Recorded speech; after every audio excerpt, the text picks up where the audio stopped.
بسم اللہ الرحمن الرحیم۔ السلام علیکم پاکستان، میں ہوں حیدر مہدی اور میرا پروگرام دیکھنے کا بہت بہت شکریہ۔ پاکستان میں دیگر ممالک میں ناظرین، آج ہم خیر سے ماشاءاللہ سیشن 8 پر آ گئے ہیں فیاض باقر صاحب کے ساتھ۔ بہت ہی زبردست یہ سیریز چل رہی ہے، اور اگر آپ نے کو مثبت بات سمجھنی ہے کہ کسی سسٹم کو کس طرح اس کو اپنے اس کی روٹس سے اکھاڑ کے پھینکا جائے اور ایک نیا نظام لایا جائے، تو اس کا کیا طریقہ ہے، اور اس لیے کہ 30-40 سال کا تجربہ ہے فیاض باقر صاحب کا آن گراؤنڈ سوشل ڈیولپمنٹ کا، کمیونٹی ڈیولپمنٹ کا، تو اگر ان کو نہیں پتا تو پھر شاید کسی کو نہیں پتا، یہ سیاستدان نہیں۔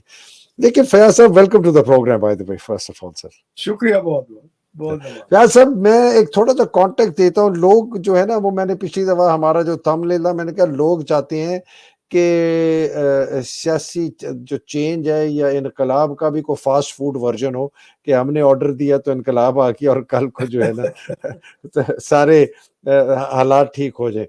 لیکن اس کے ساتھ ساتھ کچھ ہمارے زمینی حقائق بھی ہیں۔ سائفر آ گیا، اس سے پتہ چل گیا کہ پوری بہت بڑا یہ ایک کانسپریسی تھی پاکستان کے خلاف، جس میں باجوہ شامل تھا۔ پھر عمران خان کی قید ہے، جس طریقے سے ان کو نہیں نکالا جائے، جان کو بہت خطرہ ہے۔ شندانہ گلزار جو ہیں ان کے ایم این اے، ان کو گھر سے 5 بجے بندوقوں کے، شام کے 5 بجے ان کی بیچاری بیمار ماں کے صاحب نے اریسٹ کر کے ابڈکٹ کر دیا، کہ پتہ نہیں کہاں ہے، ابھی تک کوئی پتہ نہیں۔ ان کا جو لائر ہے شیر افضل مروت، اس کو اریسٹ کرنے کے لیے چلے، وہ بھاگا، بڑی مشکل سے جان چھڑائی۔ عمران ریاض خان کا ہمیں ابھی تک نہیں پتا۔ اپنے مراد سعید کے متعلق بڑی خطرناک خبر ہے کہ جی اس کو پکڑ لیں گے، اور اس کو 1 ہفتے میں انہوں نے کہا ہے کہ جس کو پکڑیں اور اس سے فورس کنفیشن لے کے اور اس کو ہینگ کر دیں۔ بہت خطرناک یہ چیزیں ہیں۔ تو آپ جو بات کر رہے ہیں بہت مثبت ہے، بڑی صحیح ہے، بڑی پریکٹیکل ہے۔ اور یہ جہاں فوج نے قبضہ کر لیا ہے پورے پاکستان کے اوپر، اب تو پارلیمان بھی نہیں رہی، اس نے ایگزیکٹو پہ کر لیا، پولیس پہ کر لیا، بیوروکریسی پہ کر لیا، الیکشن کمیشن پہ کر لیا، معیشت پہ کر لیا، عدلیہ پہ کر لیا، تو پاکستانی کیا کرے؟ بالکل صحیح ہے۔ میں 2 3 دہرانا چاہوں گا۔ شروع میں حیدر مہدی صاحب، آپ کا بہت شکریہ، آپ نے اس پلیٹ فارم پہ مجھے بات کرنے کا موقع دیا۔ بالکل۔ پہلی تو یہ ہے کہ میرے استاد اور گرو جو اختر حمید خان تھے، وہ یہ کہا کرتے تھے کہ پاکستان کا مسئلہ ہے چوری اور کام چوری۔ دوسرا وہ یہ کہتے تھے کہ آپ نے جو کچھ ہوا ہے، جو آزمایا ہے اپنے تجربے کے طور پہ، اس کی بنیاد پہ بات کرنی ہے، اپنے خیالات کے گھوڑے نہیں دوڑانے۔ تو میں جن لوگوں سے بات کرتا ہوں، اپنے دوست جو محبوب جو اختلاف کرنے والے ہیں، انہیں یہ بتانا چاہتا ہوں کہ یہ میرے خیال کی تخلیق نہیں ہے جو باتیں میں کہہ رہا ہوں۔ میں وہ باتیں کہہ رہا ہوں جو ہو چکی ہیں پاکستان میں، جسے کوئی دیکھتا نہیں ہے اور کوئی دکھاتا نہیں ہے، ٹھیک ہے۔ اور تیسری بات یہ ہے جو میں بتانا چاہتا ہوں، جس وجہ سے میں بہت پر امید ہوں، آپ کو شاید علم ہوگا 1970 کی دہائی میں انگلینڈ سے ایک سلسلہ وار شروع ہوا تھا کامک بکس کا، جسے کہتے تھے beginners series, Einstein for beginners. کہہ رہا ہوں وہ ہے جو پاکستان میں لوگ کر چکے ہیں، میں صرف انہیں پہنچانے کی کوشش کر رہا ہوں دوسرے لوگوں تک، پہلی بات۔ دوسری بات یہ ہے کہ یہ جو نئی بات جب آدمی کرتا ہے تو بگنر سیریز میں ایک انہوں نے شروع کیا تھا Einstein for beginners, relativity for beginners, Karl Marx for beginners, بہت دلچسپ سلسلہ تھا کتابوں کا، بہت خوبصورت کتاب ہے۔ یہ کس نے کیا تھا شروع؟ یہ ایک پبلشنگ کا ادارہ تھا، بگنرز سیریز انہوں نے شروع کی تھی۔ اچھا، جس طرح وہ آج کل ہے وہ ڈمیز والی گائیڈ جو ہوتی ہے۔ ہاں، مطلب یہ کامک بک ہوتی تھی جس میں کامک بک ہوتی تھی، عام بندے کو سمجھانے کے لیے انتہائی مختصر طریقے سے کامک بک کی شکل میں پکڑا دیتے تھے۔ تو اس میں ایک بہت خوبصورت بات کی تھی، ریلیٹیوٹی کی میں نے پڑھی پوری کتاب، تو وہ آپ کے ذہن کو نا گھما دیتی ہے جب آپ پڑھنا شروع کرتے ہیں۔ تو انہوں نے آخر میں لکھا تھا کہ آپ برا نہ منائیں اگر آپ کو یہ بات سمجھ نہیں آ رہی، لوگ نئے خیالات سیکھتے نہیں ہیں، ان کے عادی ہو جاتے ہیں۔ جب بار بار سنتے رہتے ہیں تو پھر ان کا عادی ہو جاتے ہیں، پھر انہیں لگتا ہے کہ یہ صحیح ہے۔ یہ جو میں بات کہہ رہا ہوں یہ بار بار سنائی نہیں گئی، بلکہ بالکل ہی نہیں سنائی گئی لوگوں کو۔ ایک بات. اور آپ نے جو شروع میں پہلے بات کی ہے، میں 1960 کی دہائی کا بندہ ہوں، جب پوری دنیا میں طالب علم تحریک چلی تھی، میں اس کا حصہ تھا. جب ہم نے نعرے لگائے ایشیا سرخ ہے، ہوچی مین، چے گوارا، ان کے سب. لیکن میں یہ بات بتانا چاہتا ہوں سب کو کہ اس سے ایک خاص آپ مقصد محدود حاصل کر سکتے ہیں. یہ نہیں ہے کہ میں اس کی اہمیت نہیں جانتا، لیکن اگر آپ نے نظام میں تبدیلی لانی ہے، جو میں نے کل بھی کہا تھا، یہ جو نظریہ ضرورت کا نظام ہے، اس کے لیے آپ کو ہر جگہ پہ لڑائی لڑنی پڑے گی. آپ کو طاقت کے نظام کو سمجھنا پڑے گا، اس نظام کے اندر داخل ہونا پڑے گا. بہت سی باریکیاں ہیں جن کو سمجھنا پڑے گا. جو جیسے فوری مسئلے ہیں کہ مراد سعید کی گرفتاری ہے یا شندانہ گلزار کی گرفتاری ہے یا اس سے پہلے عمران خان کی گرفتاری ہے، ظاہر ہے اس کے لیے ایک طریقہ ہے، آپ گلیوں بازاروں میں آئیں، شور مچائیں. لیکن جو بنیادی حقیقت ہے اس لڑائی میں، وہ یہ سمجھنے والی بات ہے کہ جس قوت سے آپ کی لڑائی ہو رہی ہے وہ مسلح ہے، وہ منظم ہے، اس کو پیشہ ورانہ تربیت حاصل ہے، اور پیشہ ورانہ کام کرنے والے کے طور پہ باقاعدگی سے تنخواہ ملتی ہے، انہیں دال روٹی کا فکر نہیں کرنا پڑتا اپنا. اس کے مقابلے میں آپ غیر منظم ہیں، غیر تربیت یافتہ ہیں، بہت سارے معاملے میں رضاکارانہ طور پہ کام کر رہے ہیں، آپ کو اپنی دال روٹی کا بھی کرنا پڑتا ہے. آپ نے وہ اسٹریٹجی نہیں سوچی تھی ان حالات کا مقابلہ کرنے کے لیے، تو آپ انتہائی غیر مساوی صورت میں لڑائی لڑ رہے ہیں. تو اس لڑائی میں صرف غصہ نکالنے سے آپ لڑائی نہیں جیت سکتے. آپ تب جیت سکتے ہیں جب آپ کو پتہ ہو کہ جناب ادھر لڑائی کی کیا شکل ہے، کون سے وہ رولز کے پیچھے چل رہے ہیں، کون سا اور آپ نے کیا کرنا ہے. تو یہ جو ہے فوری طور پہ یہ ایسے ہی ہوا ہے پاکستان میں، جب لوگوں کو نظر آیا ہے کہ ان کے لیڈر گرفتار ہو گئے ہیں یا اسمبلیاں معطل ہو گئی ہیں یا قانون بدل دیے گئے ہیں، تو لوگ سڑکوں پہ آئے ہیں، انہوں نے شور مچایا، ہنگامے کیے. ایوب خان کی حکومت اسی طرح سے گئی، یحییٰ خان اسی طرح سے گیا، اس کے بعد مشرف صاحب اسی طرح سے گئے، ضیاء صاحب کے خلاف بھی اسی طرح سے تحریک اٹھی. لیکن وہ جو نظریہ ضرورت کا نظام قائم رہا ہے، وہ شکنجہ دوبارہ ہماری گردن میں آ جاتا. تو جو دونوں لڑائیاں لڑنی ہیں، میں اس کی نہیں کہہ رہا، لیکن میں یہ کہہ رہا ہوں کہ اس لڑائی کو سمجھنے کی ضرورت ہے. سر آپ نے جو ہے نا، آپ نے پورا دریا جو ہے نا ایک کوزے میں کر دیا. آپ نے کہا رجیم چینج ہو جاتی ہے، نظام کی تبدیل نہیں ہوتا. جی ہاں، اگر آپ نے نظام کو تبدیل کرنا ہے تو آپ کو ایک مختلف طریقہ کار اختیار کرنا پڑے گا. ہاں رجیم چینج کرنے کا مختلف ہے، لڑائی ہاں، جھگڑا، وائلنس، سڑکوں پہ. ٹھیک، بہت وہ دو الگ چیزیں. ٹھیک ہے، اس کو سمجھنا چاہیے. اس سے یہ تو ہو جاتا ہم نے غصے کا اظہار کیا، باہر آئے، ہنگامہ کیا، شور مچایا، اور وہ ایک بندہ ہٹ گیا جو حکومت میں تھا. ایک اس میں ایک مفروضہ ڈال دوں آپ کی خدمت میں جی جی کہ اگر اس سے رجیم چینج ہو کے اور ایک ایسی انتظامی آ جاتی ہے، مثال کے طور پر عمران، ٹھیک ہے جی، اور وہ آ جاتا ہے، 2/3 اس کے پاس ہے، قانونی اس کے پاس جواز ہے، پارلیمانی جواز ہے، اور وہ وہی کام کرتا ہے جو آپ کہہ رہے ہیں کہ نیچے سے وارڈ لیول سے بلاک کوڈ سے لے کر وہ تمام تنظیمیں پھر بروئے کار لے کے آتا ہے کہ آپ نظام کو توڑیں. یہ بھی پاسبل ہے. یہ بالکل ممکن ہے اگر ان کے ایجنڈے پہ ہو، وہ اس پہ کام کریں. ٹھیک ہے نا. وہ ابھی تک وہ مشرقی پاکستان میں ہوا تھا، جیسے میں نے آپ کو بتایا تھا کہ اختر حمید خان کو مشرقی پاکستان کی حکومت نے کہہ دیا کہ جی ہاں آپ یہ کام کریں، آپ کو مکمل اختیار ہے. وہ یہاں نہیں ہوا بالکل سر، کسی حکومت کے دور میں. یہ بہت اہم ہے. یہ دوسری بڑی بات، اچھی بات کی ہے کہ عمران کی حکومت میں بھی بنیادی جو تبدیلی تھی وہ نہیں کی گئی. شاید اس کی مجبوری تھی، میں اس کے بہاف پہ تھوڑی سی ایڈوکیسی بھی کرتا ہوں، اور شاید وہ نیچے کا نظام اتنا طاقتور تھا کہ اس نے ہونے بھی نہیں دیا اگر اس نے کوشش بھی کی. نہیں، لوگوں کے ادارے بنانے کی آپ کوشش کریں گے نا، تو لوگوں کے ادارے کو، چاہے فوج ہو چاہے حکومت و سیاست، لوگوں کے ادارے اتنے بڑے پیمانے پہ ہوتے ہیں، ان کو کوئی کام کرنے سے روک نہیں سکتا. رکاوٹیں تو آتی ہیں تو ان سے لڑائی نہیں لڑ سکتا, لیکن لوگوں کے ادارے بنانے کی کوشش کرنا. میں نے پہلے بھی ایک پروگرام میں کہا تھا کہ مودے تم نے کہا تھا کہ اگر عوام کی پارٹی نہیں ہے تو عوام کے پاس کچھ بھی نہیں ہے. تو یہ ادارے بنانے کے لیے دوسری بات یہ ہے کہ لوگوں نے اگر ادارے بنا کے اپنے حق لینے ہیں تو وہ غصے سے یا دوسرے کو لان تان کرنے سے نہیں ہو سکتے. آپ کو حکومتی نظام کے اندر داخل ہونا پڑے گا.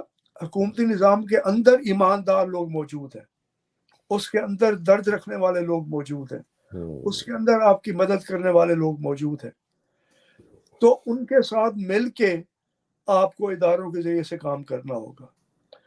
بہت سی باریکی کی باتیں لوگ نہیں سمجھتے. ایک تو یہ ہے کہ جو بنیادی ہمارے ملک میں ایک تو لوٹ مار قانونی طریقے سے ہو رہی ہے, دوسرا غیر قانونی اور غیر دستوری طریقے سے ہو رہی ہے.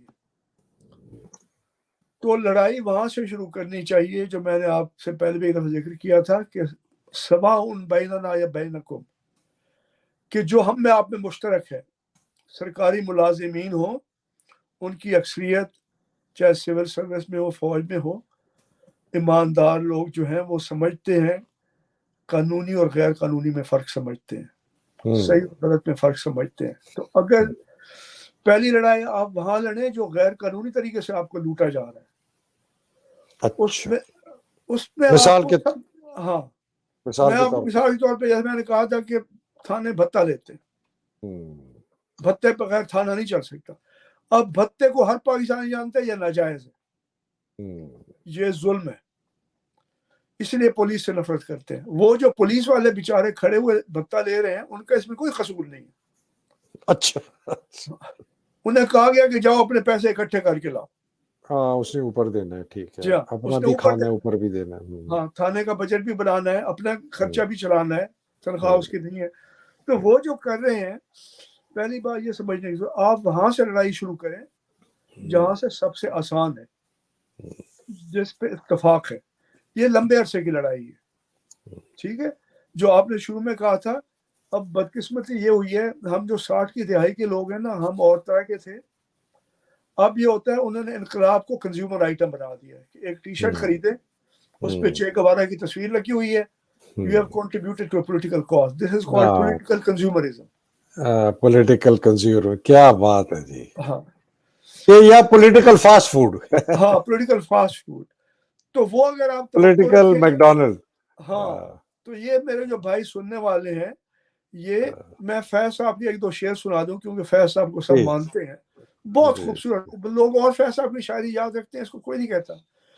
انہوں نے کہا تھا کہ جب دکھ کے دریا میں ہم نے جیون کی ناؤ ڈالی تھی, باہوں میں کتنا کسبل تھا, لوہوں میں کتنی لالی تھی, یہ سوچا تھا 2 ہاتھ لگے اور نیا پورم پار لگی. ایسا نہ ہوا کہ روگ اپنے کچھ اتنے ڈھیر پرانے تھے, کچھ بیکل تھے پتوار بہت, کچھ مانجھی تھے انجان بہت. فیض صاحب جیسے بندے کو بھی تسلیم ہو گیا کہ کچھ ہماری کمیاں ہیں جس کی طرف ہمارے پرجوش لوگ توجہ نہیں کرتے. اور میں آپ کو اب چھوٹا سا اشارہ کر دوں, کیونکہ مجھے پتہ نہیں ہے میں پاکستان جا سکوں گا یا نہیں جا سکوں گا, اس لیے یہ بات کہنا ایک بہت اہم بات ہے کہ ہمارے ملک میں جب بھی کوئی فوجی حکومت آتی ہے یا ہماری افواج کسی سیاسی جماعت کو لا کے بٹھا دیتے ہیں, تو وہ کر کیا رہے ہوتے ہیں. یہ اب ہماری غلط فہمیوں کی وجہ سے شب قائم ہے. بھائی فوج آ گئی ہے, فوج پولیس تو نہیں ہے, لیکن جب فوج اقتدار قائم کرتی ہے تو فوج پولیس کا کام کرنا شروع کر دیتی ہے. یہ اہم بات ہے. لیکن فوج کی چھاونیاں اتنے نہیں ہے جتنے پولیس کے تھانے ہیں. اگر آپ ہر تھانے کی سطح پہ کھڑے ہو کے جو غیر قانونی لوٹ کھسوٹ ہے اس کے خلاف لڑے, فوج کچھ نہیں کر سکتی آپ کا. فوج موجود ہی نہیں ہے. آپ وہاں کیوں لڑائی جا کے لڑتے ہیں جہاں پہ موجود ہے؟ جہاں نہیں موجود ہے وہ لڑائی لڑیں جو آپ جیت سکتے ہیں. اچھا, سوال ہے پوچھوں؟ ہاں جی پوچھو. سوال اسی کے میں سمجھ گیا. یہ بتائیں کہ تھانے کی لڑائی کیسے لڑی جائے؟ یہ ہاں بہت ضروری ہے. اگر ہاں تھالے کو آپ نے توڑ دیا نا، اس کا مطلب ہے پاکستان کے نظام کو توڑ دیا واقعی. ہاں تھانے کی سطح پہ نا اب لوٹ مار کی غیر قانونی کئی شکلیں ہیں، جیسے میں نے پہلے بھی ذکر کیا ہے کہ آپ نے گیس کنیکشن لگوانا آپ کو بھتہ دینا پڑے گا، بجلی کا کنیکشن لگوانا آپ کو بھتہ دینا پڑے گا، بجلی کے بل میں گیس کے بل میں آپ کی دھاندلیاں ہوں گی، چوروں کا بل کم کر دیں گے، آپ کا بڑھا دیں گے، آپ کے لیے داد رسی کا کوئی طریقہ نہیں ہے. سڑک پہ کھڑے ہو کے آپ کا چلان کر لیں گے کہ جی ہاں، تو اور آپ اس سے کبھی پوچھے نہیں، وہ کہے گا کاغذات دکھاؤ. میں ایک ٹیکسی پہ جا رہا تھا، اس نے اسے کہا کاغذات دکھاؤ. اس ٹیکسی والے نے کہا جی کون سے کاغذات؟ اس کو یہ نہیں پتا تھا کہ کون سے کاغذات دیکھنے. اس نے ہنسنا شروع کر دیا، اس نے کہا کاغذات. تو یہ پولیس ہے یا گیس کنیکشن ہے یا آپ کا اسکول نہیں چل رہا، آپ کا بیسک ہیلتھ یونٹ بند پڑا ہوا ہے، جو دوائیاں آ رہی ہیں وہ بیچ کے کھا رہے ہیں. آپ جتنی جگہ چوری ہو رہی ہے وہ تو پہلے پتہ چلا ہے کون سی چوری ہو رہی ہے، اور جن لوگوں پہ اس چوری کا اثر پڑ رہا ہے انہیں اکٹھا کریں، منظم کریں، انہیں کہیں کہ اس چوری کے خلاف لڑیں. لوگ اس بات کو نہیں سمجھتے کہ چھوٹی چھوٹی ہزاروں لڑائیاں جو ہیں نا وہ بالکل مفلوج کر دیں گی جو بڑی بڑی چند لڑائیاں لڑنے چاہتے ہیں. تو اچھا، جی جی I want to bring you back کہ یہ تھانے کے ساتھ بھتہ چلے ایک نقطہ اٹھا لیتے ہیں. جی تھانے کے خلاف جنگ کرنی ہے اور ان کے بھتہ لینے کے خلاف جنگ کرنی ہے، ٹھیک ہے نا. جی ہاں لیٹس اسیوم کہ اگر ہم نے یہ جنگ لڑنی ہے اپنی لوکل تھانے کے خلاف، جی ہاں ایک تو یہ اس پر ذرا پلیز آپ نے نا اسپیسیفکلی ڈویل کرنا ہے. دوسرا یہ جو آپ نے کہا ٹیکسی والے کو روکا پولیس والے میں، جب یہ ٹریفک وارڈن انٹروڈیوس ہوئے تھے چودھری پرویز الہی کی پہلی حکومت میں، جب وہ چیف منسٹر تھا اس کے زرداری کے زمانے میں اور مشرف کے زمانے میں، سوری، جی جی ٹریفک وارڈن کوئی رشوت نہیں لیتا تھا. اور مجھے بالکل اس لیے پتا ہے کہ میں ہر دفعہ یا کبھی اوبر میں بیٹھتا تھا یا ٹیکسی میں بیٹھتا تھا یا رکشے میں بیٹھتا تھا، میں پوچھتا تھا یار یہ ٹریفک وارڈن رشوت لیتے ہیں؟ کہتے ہیں سر یہ رشوت نہیں لیتے. ٹھیک ہے. تو یہ کیا وجہ تھی کہ ایک پیرلل نظام میں ایک یہ آئے ٹریفک وارڈن جن کی وہ عجیب سی تھی نا، گرے رنگ کی وردی، جی ابھی ہاں بھی، موٹر وے میں بڑے اچھے طریقے سے اور کام شروع موٹر وے میں بھی نہیں کیا. لیتے تھے. تو اس کا بھی تھوڑا ایکسپلین کریں اور پھر ہمیں تھانے کے بھتہ لینے کے خلاف کا جنگ سمجھائیں، پھر اس ہاں پروگرام کو ریپ اپ کرتے ہاں ان کو میرا خیال ہے بجٹ انہوں نے اتنا دیا تھا ہیں. کہ انہیں بھتے کی ضرورت نہ رہے. تو اس کا مطلب ہے کہ انسینٹیو سٹرکچر جو ہے جی جی ہاں اور بجٹ جو ہے وہ بہت بڑا ایک فیکٹر ہے لوگوں کے بیہیویئر کا. وہ ضروری ہے. اور آپ اپنے علاقے کے جس ایم پی ایم این اے کو آپ نے ووٹ دیا ہے اور پھر سو گئے آپ، ان کا گربان جا کے پکڑے کہ یہ ڈیرے داری سے مسئلہ حل نہیں کرنا.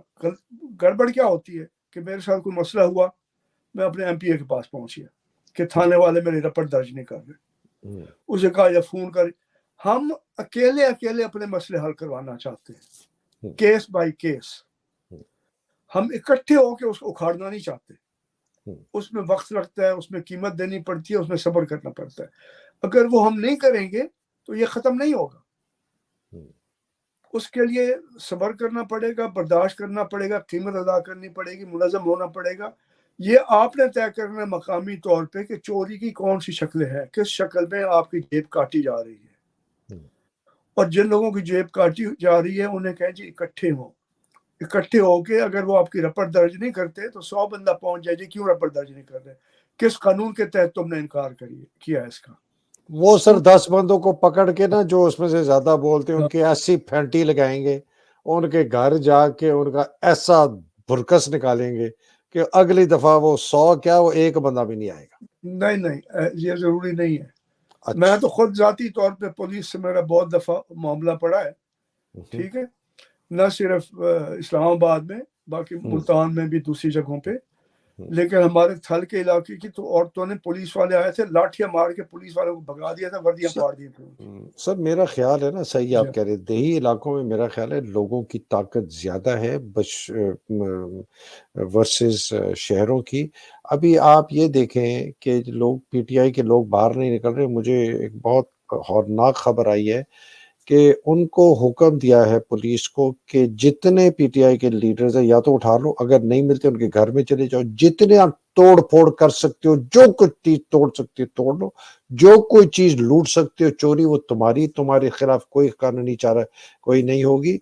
کوئی بھی بندہ ملتا ہے ان کا، بچہ، بیٹا، باپ، بیٹی، بیوی، اٹھا لاؤ، نوکر ہے نوکر کو اٹھا لو، مددگار کو، خانسامے کو اٹھا لو، مالی جی کو جی اٹھا لو۔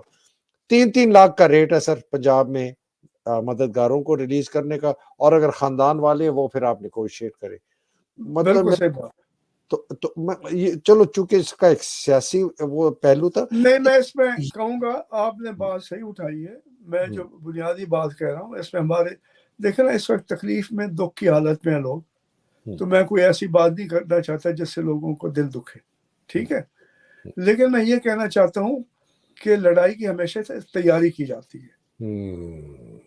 آپ نے سنزو کو پڑھا ہے اور لوگوں کو جو جنگ کے ماہرین ہیں وہ کہتے ہیں جو فوج آگے بڑھنا جانتی ہے اور پیچھے ہٹنا بھی جانتی ہے جب پیچھے ہٹنا چاہیے، اس کو کوئی نہیں ہرا سکتا۔ وہ سر ایک بہت فیمس سینگ ہے، hit them where they ain't, ان کو وہاں حملہ کرو جہاں وہ موجود نہیں ہے۔ اس کا مطلب تھا سپلائی لائنز کا اور پیچھے۔ تو بالکل شاید یہ جنگ جو ہے اس کو پہلے تو دشمن کو سمجھنا پڑے گا نا سر، جی ہاں، کہ دشمن کے سٹرینگتھ کیا ہیں، اس کی کمزوریاں کیا ہیں، اس کے اندر اپنے دوست ڈھونڈنے پڑیں گے، ان کی مدد لینی پڑے گی، اور ان کے ساتھ یہ چھوٹی چھوٹی جنگیں جو ہے نا سر کرنی پڑے گی۔ ہاں، میں آپ کو اس کا خلاصہ کر دوں۔ خلاصہ دشمن کی طاقت یہ ہے کہ ان کے پاس تشدد کرنے کی طاقت ہے، اور آپ کا ذہن پر قبضہ کرنے کی۔ ہاں، آپ کے ذہن پہ قبضہ ہے۔ ہماری کمزوری یہ ہے، یہ اس جنگ کو اخلاقی قوت سے لڑا جا سکتا ہے۔ اخلاقی قوت کا مطلب یہ ہے کہ اگر کسی دوسرے آدمی میں ظلم ہوتا دیکھوں تو چاہے مجھے اپنا نقصان بھی ہو جائے، میں کہوں میں اس کے ساتھ کھڑا ہوں گا، میں اس کے ساتھ لڑوں گا۔ اگر ہمارے اندر اتنی اخلاق کی ضرورت نہیں ہے کہ ہم ایک دوسرے کے ساتھ کھڑے ہو سکیں، اس کا ساتھ دے سکیں، یہ نظام کبھی ختم نہیں ہوگا۔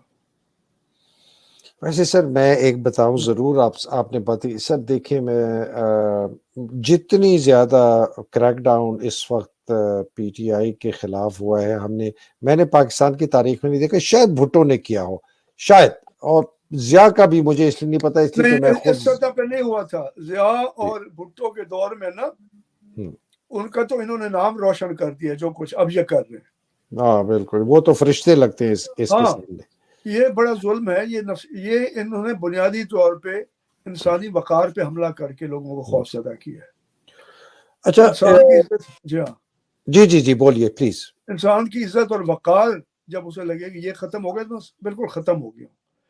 لیکن یہ انہیں پتہ ہونا چاہیے کہ اگر لوگ ڈر کی وجہ سے، کمزوری کی وجہ سے یہ اس وقت کچھ نہیں جوابی طور پہ کر سکیں گے، اس کی یادداشت ختم نہیں ہو جائے گی، وہ موقع کی تلاش کرنا نہیں چھوڑیں گے، یہ مسئلہ نا انصافی سے حل نہیں ہوگا، یہ انصاف کے اصولوں سے حل ہوگا۔ جو لوگ پیچھے ہٹیں گے، مار کھائیں گے، انہیں پھر بھی آپس میں مشورہ کرنے کی ضرورت ہے، انہیں سوچنے کی ضرورت ہے کہ ہم کیسے اس کا جواب دیں۔